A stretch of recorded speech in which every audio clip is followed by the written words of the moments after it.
We have quite a group here. Again, if there are any empty seats, we'd like you to move over. It's my privilege to introduce Dr. David Dollahite, a professor here in the School of Family Life who has contributed so much in so many ways. He teaches classes and conducts research about the links between religion and family life. He obtained a bachelor's degree in family life and a master's degree in marriage and family therapy from BYU, and a doctorate in family studies from the University of Minnesota. He is an acclaimed scholar. He has twice been an Eliza R. Snow University Fellow and has served as an associate director of the School of Family Life. He's been a visiting scholar at many places, including Stanford University, the University of Massachusetts Amherst, and as a visiting scholar in Baroda, India. He is the co-leader of the American Families of Faith Project, which we'll hear about tonight, and he has published over 80 scholarly articles and chapters and has edited or co-edited 4 books. Now, that's the scholarly resume. He's also a man of many other talents. He enjoys writing hymns, and maybe we'll ask him to sing those hymns. No. He likes to write hymns, and 2 of his hymns have received awards from the LDS Church and have been performed at the LDS Music Festival in Temple Square in Salt Lake City. Dr. Dollahite was raised in the Episcopal Church and joined the Church of Jesus Christ of Latter-day Saints at the age of 19. Being his close friend, he has a powerful testimony and shared that testimony on a mission to New England. David and his wife, beautiful wife, Mary, who is sitting next to him today, have been married for 32 years and are the parents of 7 wonderful children and 3 fantastic grandchildren. Dave enjoys telling stories to his children and grandchildren, and you'll find him playing tennis quite a bit. On a personal note, I consider Dave to be one of my best friends. He is truly a visionary who sees things that other people just don't see. And he is filled with the Spirit of the Lord. We're very blessed to have him here today. Let's give him a warm welcome.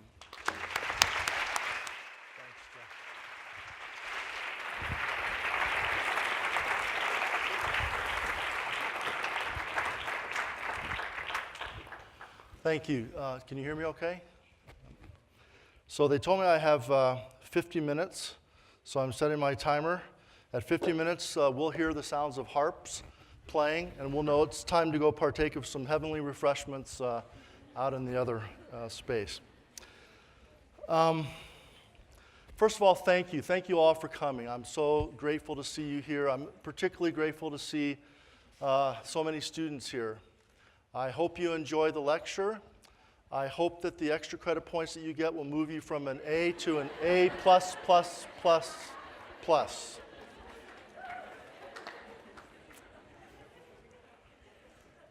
want to thank the Cutler family for their generosity and over these many years in supporting scholarship at BYU. We're blessed by their generosity and their thoughtfulness. Very appreciative to all my colleagues in the School of Family Life who, over these 23 years or so that we've been here, have been supportive and encouraging in my efforts to do research that's difficult to publish. Qualitative research on religion is a challenge to publish, and we've received great support from faculty colleagues, and especially want to this evening thank Ann Packard and all the School of Family Life staff for helping to put on this event. They've done a lot of work behind the scenes, and I really appreciate it. I'm also grateful, of course, to my wife and our kids for all they do to support me and allow me to come home to nice, happy people and know that they're doing well. I also want to thank the many people and institutions here on campus that have helped support this research over the years. It's not possible to do research without generous support of many institutions, and I'm grateful for all that's been given to us. I'm grateful for the 109 students that have helped Dr. Marks and I, and I'll tell you more about Dr. Marks in just a minute, helped us in our work, both here at BYU and at Louisiana State University, where Dr. Marks, the co-leader of this American Families of Faith project, has been for the last 13 years, and we've been blessed with tremendous assistance from a large group of wonderful students. And perhaps some of you here tonight might decide that you'd like to get involved in this, and we'd love to have you get involved. Over the years, many people have asked me, why this topic? Why religion and family life? And I want to tell you just a little bit about why I chose to focus my career here on that. The first is a personal reason. Faith and family life have been a part of my life from before I was born through all my life to the present moment. My dad, Mel Dollahite, grew up as a Southern Baptist in Oklahoma. My mom, Elizabeth Steenan, grew up as a Irish Catholic in New Jersey. And they met in the middle and married in the Episcopal Church and raised me in the Episcopal Church. I'm also particularly grateful to Father Todd Ewald, shown here in this picture holding me on the day that I was baptized, who adopted my father and mother after my dad's parents died when he was quite young. I said father and mother, who adopted my father and his brothers and sister, and were a great blessing in his life, and then was a grandfather figure for me as I grew up. In this picture is Father Ewald and my uncle Gene, who served as an Episcopal priest his entire adult life. And this woman, my mom's best friend, Ann Sinsky, is my Jewish godmother. My mom insisted that she be my godmother, even though the priest assured her that it was not possible to have a Jewish godmother for a Christian baptism. But my mom's a strong person, and she said, well, then he won't be baptized. And Father Ewald said, well, I guess we could make an exception in this case. This is 9 years later when I served as an acolyte or an altar boy, when my brother Keith was baptized, and I'm grateful to have my brother and sister so supportive of me. My sister's not religious. My brother's a devout atheist, but they both support me in my religiousness. This is the day of my baptism into the LDS Church when I was just 19. My parents were smiling because that's what you do when someone holds up a camera and says smile, but they are not happy. They were very, very unhappy at my decision to join the church. Nonetheless, they supported me to the best of their ability in my years in the church.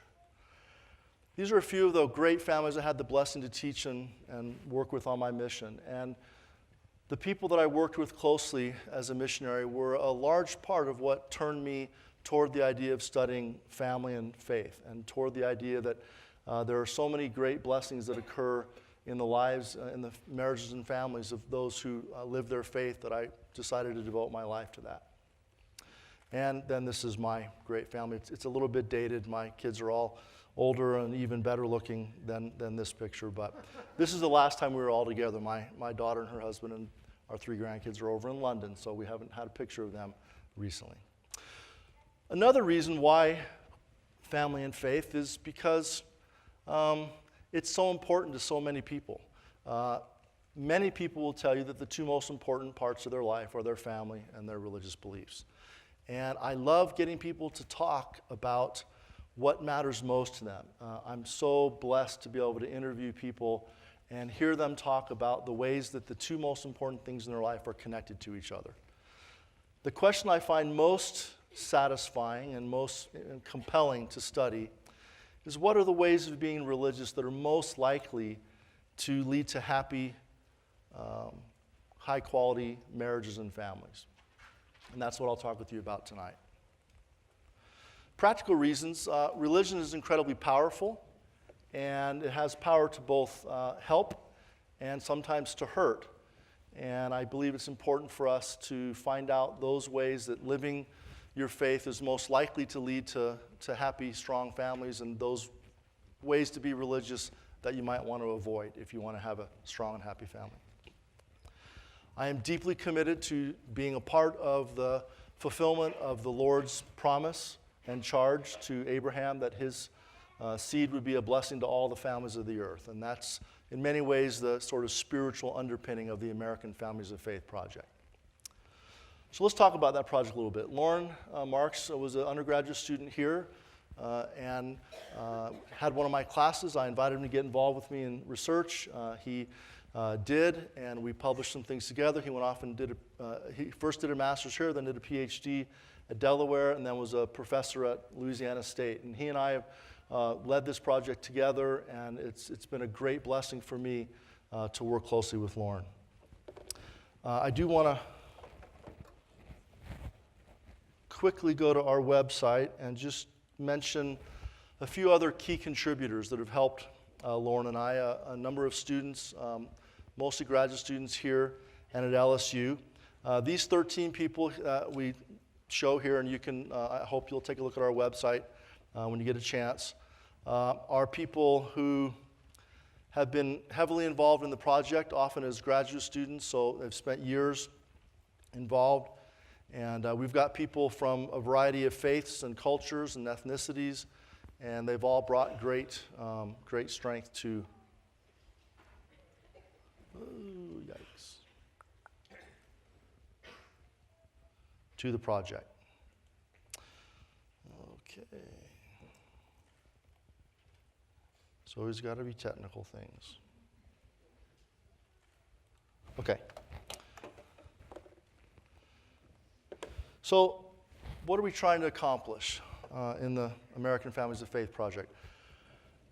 Our mission is to explore the nexus or the connection between religion and family relationships in order to discover and share ways of being religious that facilitate human joy as well as relational quality and stability. That's just a fancy way of saying we want to find ways that living one's faith in the context of one's marriage and family can be a blessing for everyone involved. For the first 14 years of the project, we've been interviewing families all over the country. I'll tell you a little bit more about those families in just a minute, but we've interviewed 200 families, about 500 people from all over, from a variety of faiths. Our data now, these are in-depth interviews that last 2 to 3 hours, sometimes longer. When you get people talking about the things that they love and care about, it's amazing how quickly they open up, and it's amazing how much people who live their faith and feel those blessings that come from living your faith in your family. It's amazing how generous they are in sharing about that experience. We now have about 4,300 pages, single-spaced pages of interview transcripts. So it's a lot of data. We've got a lot more analysis to do. We've come at those data in a variety of ways with a lot of students over the years, but we've still got a lot of work to do. For you students, it's important for us, before we wanted to share the ideas from the project with people more broadly, we wanted to make sure that our colleagues in the social sciences had a chance to review and help us to see areas where we might be mistaken and ways to see things in a better way. So we've spent these first 14 years publishing a variety of articles in a number of different journals so that our scholarly colleagues can help us out. We've published 50 articles so far and a few chapters. Almost all those publications have been with our students, both here at BYU and at LSU. And just to give you a little bit of idea that we're not completely laboring in the dark, we're not completely in the wilderness. Since 2010, over 1,000 scholars have cited our work over 1,000 times in their scholarly work. So we seem to be having some influence on the field. A lot of research that's been done. There's a lot of good folks doing research on religion and family and various aspects of religion. And a lot of studies have shown that there are important correlations between religion and various aspects of family life. But we don't know as much about how faith works in families. Most of those studies are done in large-scale quantitative studies and don't get into in-depth interviews that allow people to tell you the variety of ways that their faith makes a difference for them. Also, a lot of studies aren't able to address the whys. Why is it that religion matters? And that's what Dr. Marks and I try to do, is to get into process and meaning.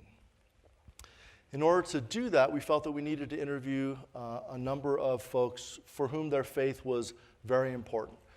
Sometimes people ask us, well, how come you don't interview non-religious families? Well, because our focus is on how religion influences marriage and family, and if people aren't religious, then it doesn't have much to do with them, and they don't have much to say about it. So we talked with pastors and rabbis and priests and imams and bishops across a variety of faiths and asked them to recommend people in their congregation that they felt were good representatives of their faith and that had strong families.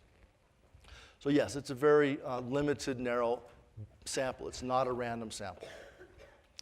We've interviewed 150 Christian families from many denominations. We've interviewed 30 Jewish families, including Reform, Conservative, Orthodox, and Hasidic or ultra-Orthodox families. And we've interviewed 20 Muslim families, both Shia and Sunni families.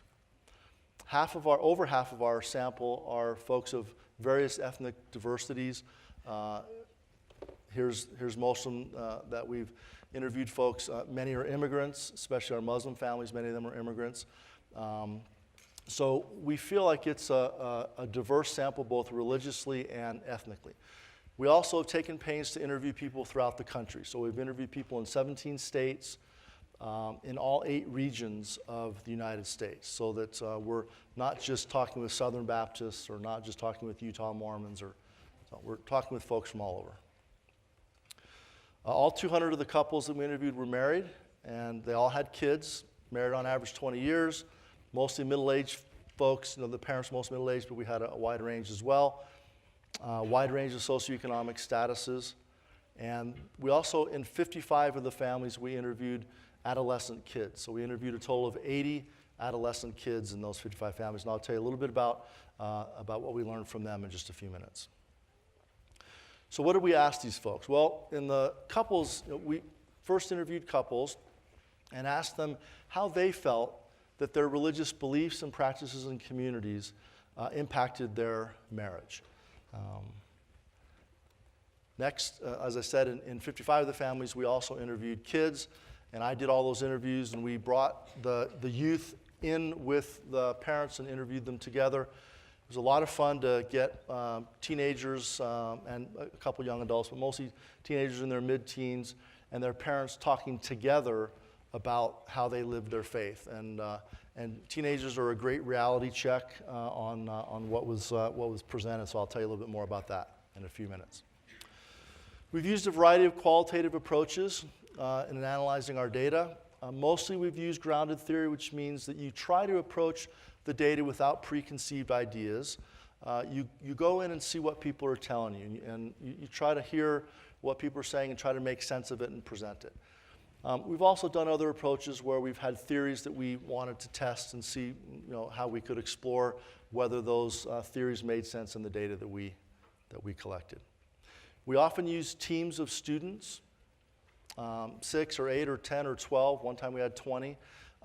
Teams of students helping analyze the data and do what's called inter-rater reliability, where you try to make sure that what's being coded is not just one person's opinion, but it squares with what other people are seeing as well. We had 4 main focuses in our study: marriage and religion, religion and parent-child relationships, youth religious identity and spiritual development, and family religious processes. Since we've got limited time, I'm only going to talk about the first 3. And not all that we've learned about the first 3, just a few key findings. So first, religion and marriage. We tried to discover and share the ways that marriage makes a difference in people's relationships. We look at marital commitment, conflict resolution, relational forgiveness, marital fidelity, what people say their marriage means to them, and a variety of other things as well. Again, in the interest of time, I'm just going to touch on 2, 4, and 5.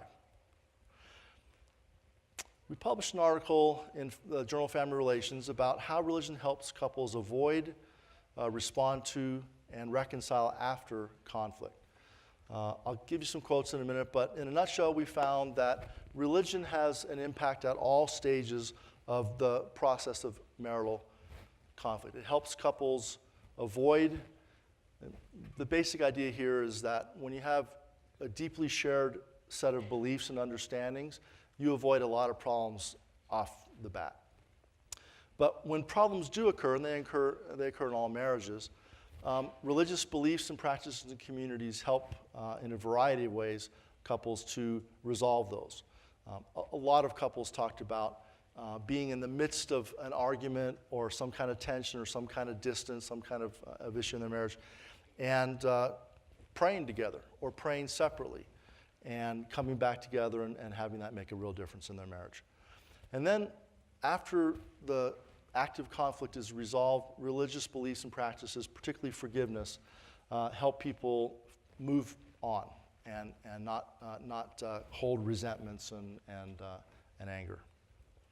So a quote from a Baptist social worker about shared purpose. Debbie says, "I think that the more shared perspective on life that you have, the less inherent conflicts to begin with. So I think having a shared faith is important in that sense, in both the big picture and hopefully the smaller picture. But I think for me, somehow my faith affects how I view conflict." About the impact of religious practices, Alex, a Puerto Rican police officer said, a Pentecostal police officer said, "A crisis would come. We'd feel that we'd need to pray together. We'd feel there's a lack of communication between us. As a matter of fact, that happened recently. So we pray together. When we feel that something is trying to divide, we'll pray together, and it strengthens or at least alleviates the problem." Willingness to forgive. Sean, a Baptist, said, "Because we receive grace and forgiveness from God, we can extend that to each other. And we also draw upon Him as our resource to be able to live together in a loving, gracious way." A large number of the couples we interviewed talked about how they experienced the same conflicts and problems that every other couple experienced, but that they felt that their religious beliefs and practices gave them a very powerful resource to help them overcome them. They would often say things like, "Our friends, our neighbors, our family members, we've got the same issues as them, and if it weren't for our strong religious beliefs, we probably would have given up. We probably would have chucked in the towel and gotten divorced. But because we take our religious beliefs seriously, we're living our faith, for us, divorce isn't an option. Or for us, we can draw upon so many resources in our faith to help us resolve conflict." How religion promotes marital fidelity. I'll never forget one Catholic father who, when I asked, "So how do you think your religious beliefs and practices make a difference in your marriage?"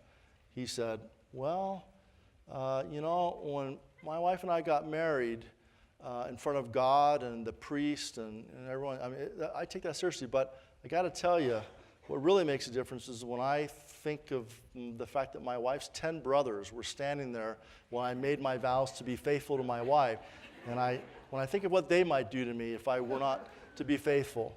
So, God and brothers can make a big difference in helping people be faithful.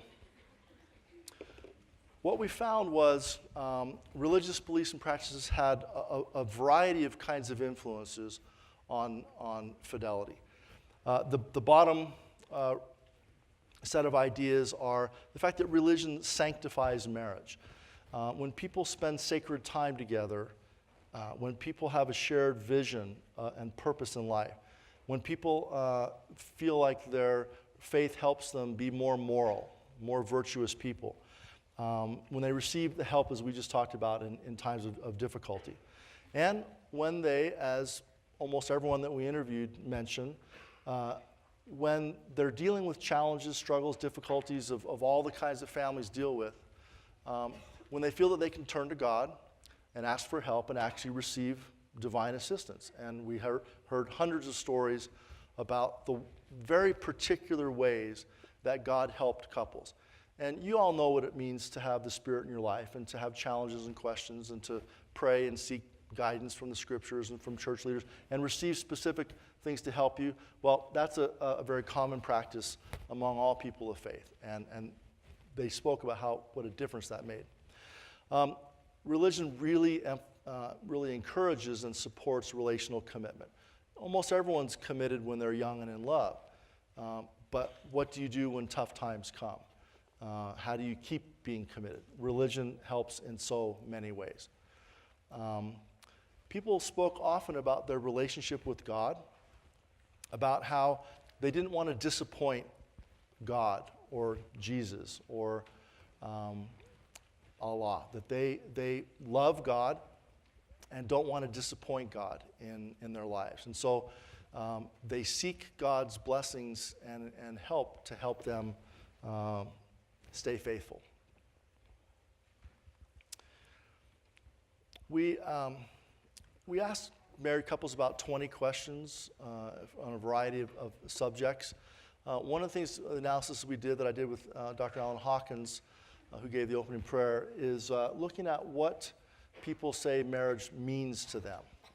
And we found couples speaking about a number of ways that marriage is important in their lives and what marriage means to them.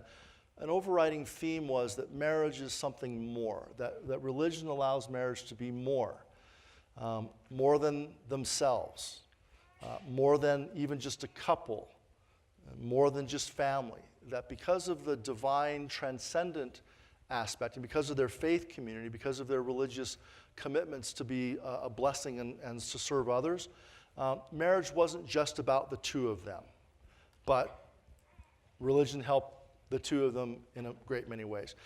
This just shows that we found, some of our couples, not too many, but some talked about God not really playing a direct role in their marriage. Others spoke about how God might be a part of their marriage and might have an influence on their marriage in some ways, limited ways, or on occasion. And then other people, those that are on the far right, for them, marriage is absolutely one with God. God, they would talk about being a third party in their relationship, that God was in every part of their marriage. They would talk about God being an author of their marriage, that God brought them together. God is present with them all the time in their marriage. That husband, wife, and God are a triad or a sacred triangle. That marriage is an image of God. That marriage and God are completely interrelated. One quote from a Muslim father: I think the basic purpose for marriage, based on my understanding of Islam, is to have a very noble and pure way of having a relationship between husband and wife, and having a continuation of family with, responsibility and commitment to each other, taking care of each other as a couple and as a family. So we'll shift gears now to talking about parent-child relationships and how religion impacts that. We seek to discover and share knowledge about how parents and children talk to each other, how parents can help kids develop their religious identity and values, and how parents, particularly how religious youth, talk about the things that they're asked to sacrifice. Jen Thatcher, a master's student here, and I did a study on conversation patterns between parents and children. Sorry, those of my students that are here, you're going to hear a little bit of stuff that we talked about today. I apologize for the repeat. But it's worth staying. The refreshments are going to be sweet above all that is sweet.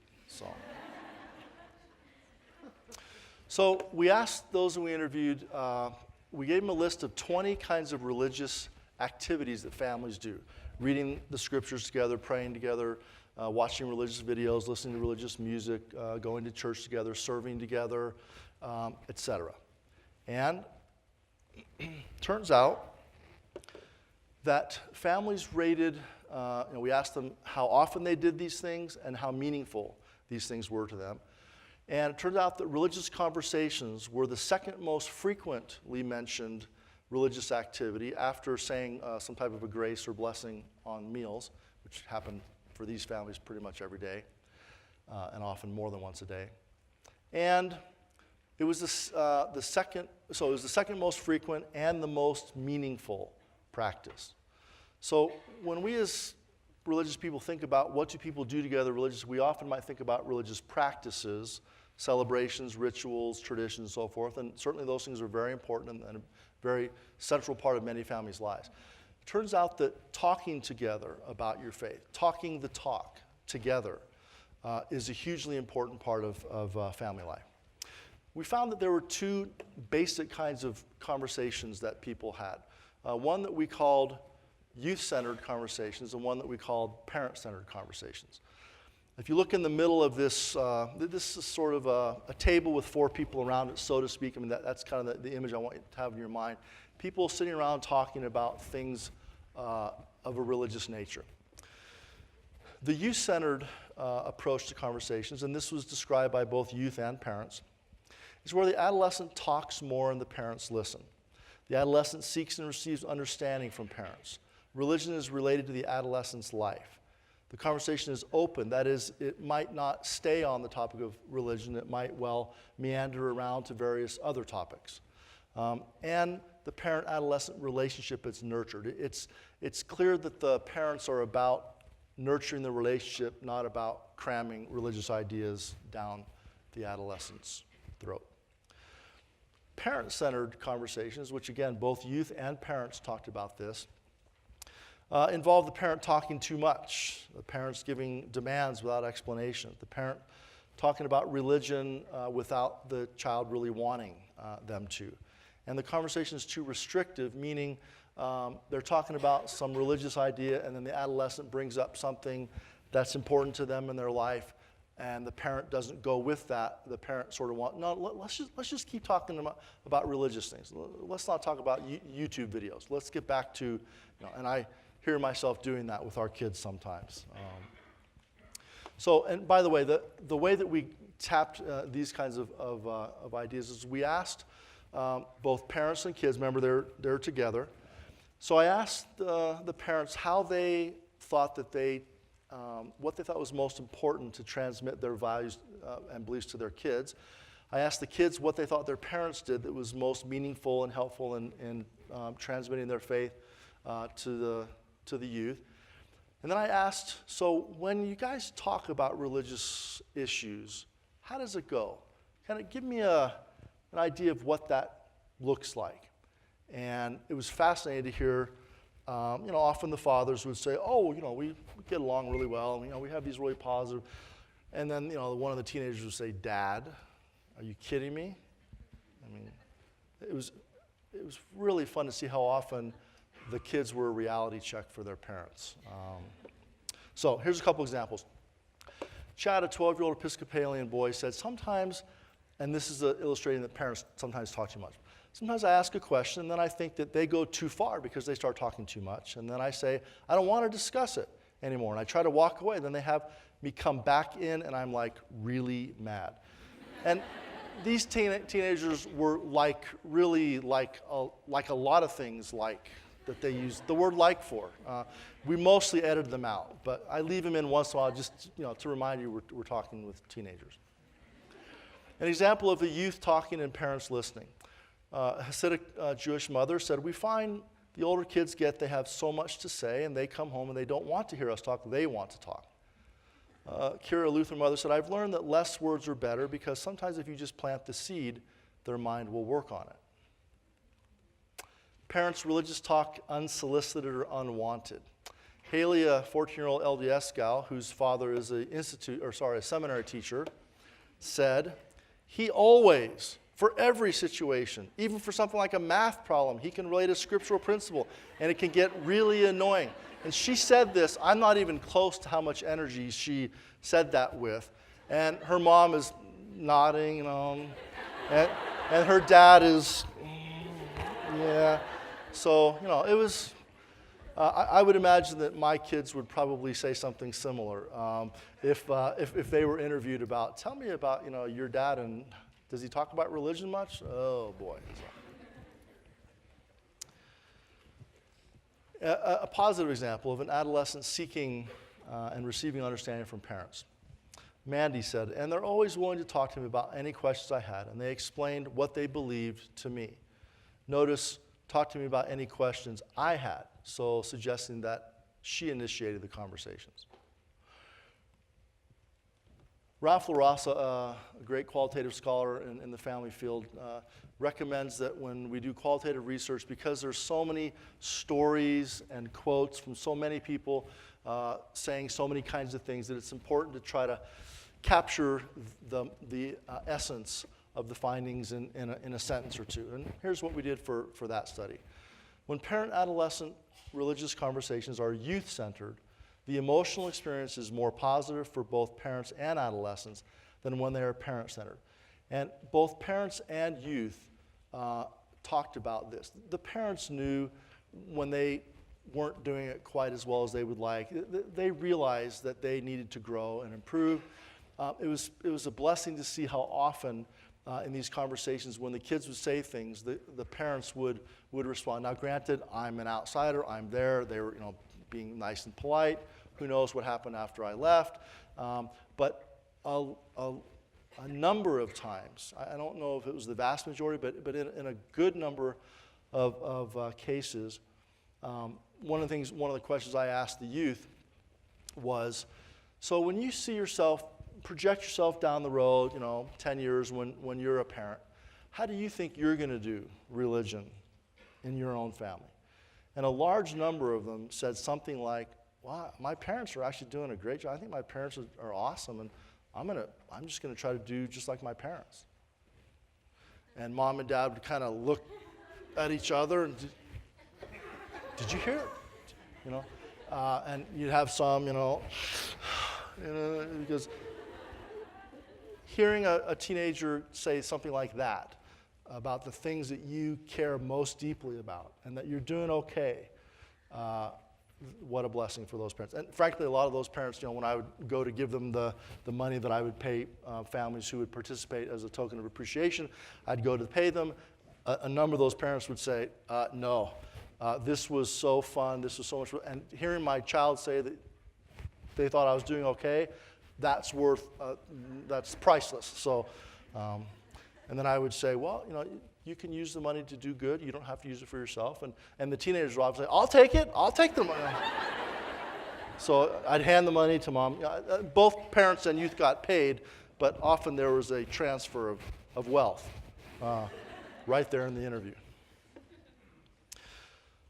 Youth religious identity and spiritual development. So one of the things that I found most interesting in this research was asking kids what they felt that they sacrificed for their religion, what they felt that their religion and or their parents or their religious communities asked them to sacrifice for religious reasons. And after I finished these interviews, I felt a lot better about the rising generation and how committed and consecrated so many youth are. There's a lot of talk out there about youth being rebellious and being lazy and being all kind of things, but I just saw an awful lot of really good kids trying to live their faith, and in many cases that involved some significant sacrifice. So we asked the questions, the research question were, what are sacrifices that they make, and why do they make those sacrifices? We found 5 different domains of religious sacrifices that kids talked about making. Pertaining to societal expectations, popular culture, comforts and pleasures, like having to get up to go to church instead of sleeping in was a big one. Time and activities, doing things of a religious nature rather than being with their friends. And peer relations, in a variety of ways, having their peers maybe not understanding what they were about. So I'll just mention 2, 3, and 5. So what sacrifices in there? Popular culture, which involve choices about entertainment, dress, use of various kinds of substances or not, and language. One 16-year-old Presbyterian young man said, I think the biggest thing that I've had to give up is the temptation of when you're my age of just going out and having a good time and not caring what other people think about you and just doing what your impulses tell you to do. In the area of comforts and pleasures, a lot of faiths, including our own, have issues of food and diet and being different from others around you because what you do or do not put into your body. Sleep, I mentioned. Donating financial resources. 14-year-old Catholic girl said, going to church every Sunday, my friends not a lot of them do that, and so they're like, how do you get up so early? Or like Saturday night, they'll ask if I want to spend the night or something. And I'll say, no, because I have to go to church in the morning. And they'll just be like, can't you just miss 1 week or something like that? And nope. In the area of peer relations, dating and courting, not being accepted because of how you dress or what you do and don't do. An 18-year-old Baptist gal said, well, I guess like mostly the whole way of living in this community, I feel like I've really just not had a very active social life because almost everything that most of my friends at school are doing is something that I don't feel would be glorifying God. And it was surprising how many of these youth had a really strong, deeply personal relationship with God. And it was clear to me that they weren't, of course some of them were acting out of parental pressure or just wanting to kind of go along and get along and not cause waves in their family. but a large number of them had a deep and meaningful relationship with God, and they would speak very personally about how I love God, and God would not be pleased if I did these things that my peers are doing. It was really a blessing for me to be with these young people. So we asked, why were they willing to make these sacrifices? Emily Layton did her master's thesis on this and did a tremendous job analyzing these data. Found 6 basic kinds of reasons why youth are willing to make sacrifices. Connecting to a higher meaning or purpose, connecting to God, connecting to the faith tradition, fulfilling expectations, doing what their parents and leaders expect, feeling affective benefits from the sacrifices, and avoiding problems. A lot of them would say things like, I look around and I see all the problems that my peers are getting into from drugs and alcohol and sex, and it's no sacrifice to live like I live because I see their lives falling apart, and I'm just grateful to have what I have. A large number of these youth said something like, a lot of my peers keep a lot of things from their parents, and they outright lie to their parents about what they're doing and where they're going. And they would say something like, I can't do that. I'm commanded to honor my father and mother, and I would not be honoring them if I lied to them. And so I can't do what a lot of my peers are doing. So let's talk about 3 and 4. Connecting to the faith tradition. 12-year-old Jewish girl. Well, it's worth it because being Jewish is very special. And we're different. And I kind of like that a little bit. And I'm willing to make sacrifices so I can be Jewish. More Jewish than I can be if I don't do it, I guess. Jewish kids especially, and LDS kids too, those were the 2 groups that kind of were the most strong in this idea of feeling a sense of identity and connection with their people, with their faith community, and saying, it's just Jewish kids don't do this, and I'm really proud of being Jewish, and I won't do this. And so this sort of connection, again, not that it's pressure that I have to do something, but it's exciting. It's wonderful that I belong to this kind of different, unique group, and we have things we do and don't do, and it's just the way it is. Fulfilling expectations, a 14-year-old Catholic boy. I've been the one on my soccer teams that's missed a lot of games. I lost lots of games over church or CCD, and right then, I really hate it. I don't want to go to church or CCD. But then I think, like the people I've talked to, they actually say, it's going to be good for you. And I guess I kind of trust that. So where are we going to head in the future?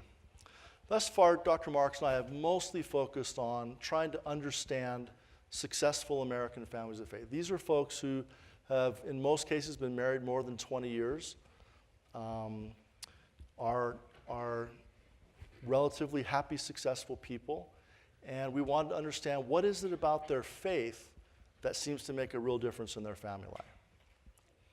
We now want to add to that finding ways to help inspire and empower the next generation, the rising generation, to create high-quality families of faith. So we felt like it was really important that we spend enough time, years, and many dipping into the data, many coming at from various questions, using various methods, over enough time that we felt like we could be confident in what we found, that these aren't just fly-by-night ideas. And now we want to bring those ideas, in addition to continuing to discover new ideas, we want to bring the ideas that we've learned to try to help a generation of young people who are growing up in a culture that is increasingly suspicious of religion, increasingly ignorant of religion, and at least about the ways that religion might make a difference in everyday family life. More and more young people are growing up in homes where they don't have the blessing of a happy married family living a life of faith. And so we want to try to help get information, materials out there to try to help that. In the last couple years, we've had a number of students helping us code our interviews with some very complex ideas to try to discover some fundamental reasons why, for example, why is religion associated with both great good and great harm? What is it about religion that seems to help some people be incredibly productive and functional and happy, and seems to cause other people some serious problems and issues? What are the key processes in helping religious couples and families create joy so that we can talk to people who do believe in God, who do want to live a life of faith, but maybe they didn't see a good example of that growing up. Maybe there wasn't much faith in their family, or maybe the faith was lived in a less than functional way. So we want to help the next generation of American families of faith learn how to do their family and faith linkages in a way that will bring joy and marital and family life.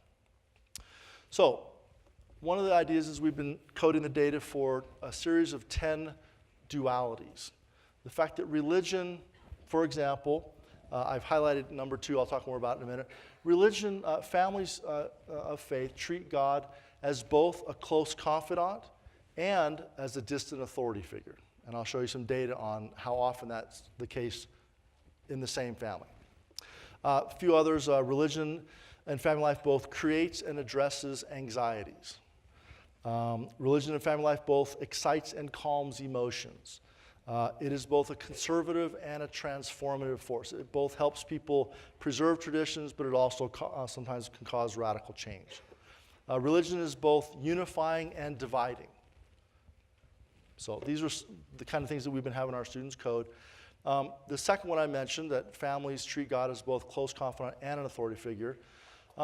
Many people spoke about how for them God was an intimate friend, a comforter, a guide, a healer, very closely involved in their emotional and relational lives. Others spoke, and sometimes these same people at other times spoke, about God being an authoritative Lord, lawgiver, king, judge, ruler, and the fact that because God was an almighty God, almighty Lord, king, that they felt absolute loyalty to obey God, even if that meant changing themselves in fundamentally difficult ways. So many of our couples would talk about how when they found themselves having marital conflicts or parent-child problems, they would, because they believed in a holy God who held them accountable and would judge them, that they would try really hard to be better, to repent. One Muslim father talked about he'd go to work in the mornings, and a lot of his coworkers, males, would be standing by the windows, looking out they're up on the second floor, looking out the windows, watching the ladies come in to work and commenting about them and their dress and their bodies and so forth. And he says, but I can't do that. I'm a Muslim, and Allah sees all, and Allah will hold me accountable. So I cannot do that. Well, this is a list of the 20 dualities, 10 sets of 2 each. And I know you can't really see these numbers well, but I'll just throw out a couple. So at the high end, mentioned in almost all families, were divine demands, that God expects things of you. 2,800 quotes were found.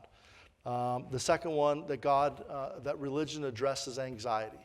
Again, about 2,500 quotes. All the way down through to, at the bottom, religion exciting, creating kind of excitement in their emotions, not very many. Liberating, not very many. In the middle there, and I'll show you a close-up of that in just a second, are this idea of God as both a close confidant and as an authority figure. So these were actually the 2 closest of all the dualities. These were the 2 that were closest to each other, both present in almost 90% of families, and meaning that most people have this kind of idea that God is both a close confidant and a distant authority figure. It's one of those beautiful paradoxes that make a difference. If one is extreme in one of these and doesn't understand the other one, that could create a variety of problems.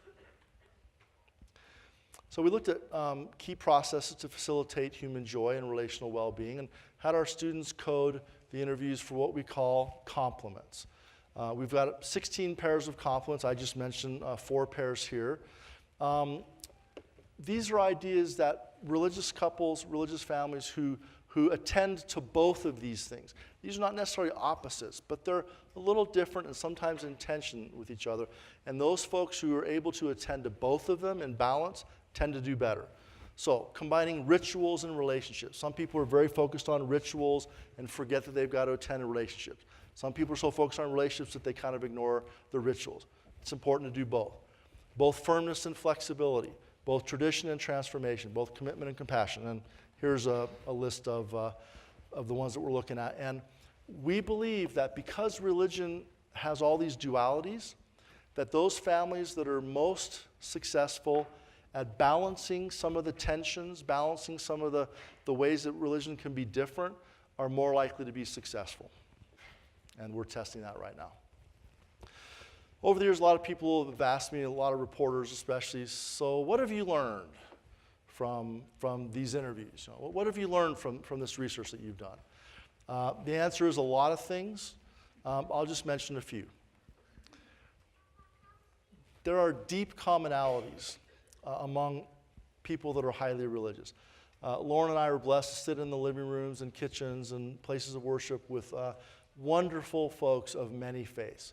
And we both felt many times that despite the differences in how people worship, despite the differences in any number of things you might look at, that deep at the core of people that are highly religious, there are these profound commonalities. And I found myself, and I know Lauren did too, feeling that we could happily be really good friends with these people, that I would love for my kids to know these kids. I compare it to Olympic athletes. You know, you go to an Olympic village, and lots of different sports, but they're all elite athletes. They're all dedicated to what they're doing. So the sports are different, but the level of commitment is quite similar across them. The power of shared belief in creating unity, meaning, and identity. It's no surprise that couples of shared belief do much better in marriage. Couples with non-shared religious beliefs often have some serious struggles. Many families of great faith feel like strangers in a strange land. They talked about how hard it was to live their faith in a community and a culture that surrounds them that is not supportive. I've already talked about the youth and the tremendous strength and identity and purpose. And the resources that families of faith have. Latter-day Saints, by the way, have tremendous resources available to us. What a blessing to be a Latter-day Saint. So one of my dear friends and colleagues, who's actually been one of the most supportive people of all, said to us when he heard us, Lauren and I, make a presentation many years ago about our research, he said, you know, this is interesting stuff, but it's too bad that it's never going to be published. We're grateful that in this case, he was not correct. In most other things, he's right about everything. So thanks, Tom. People often, other religious people, there aren't too many, but other conservative religious social scientists will read our papers and journals and they'll say, how in the world did you get that published in that journal? It's just, they'd be reading along and all this stuff and they'd see our piece and it was so different, so religious in so many ways. And I would jokingly say, well, we have these Jedi guardian angels who the papers go out and then the reviewer is reading it thinking, this is garbage, there's no way that I'm going to publish this. And our Jedi guardian angel comes behind them and says, you like this paper. You want to see this paper published. And it gets published. So, in the words of many of our evangelical Christian friends, thank you, Heavenly Father and Jesus. We would be grateful for your prayers. I hope that you'll take a look at this website. If you want to have copies of these slides, email me and I'm happy to send them to you. Thank you very much.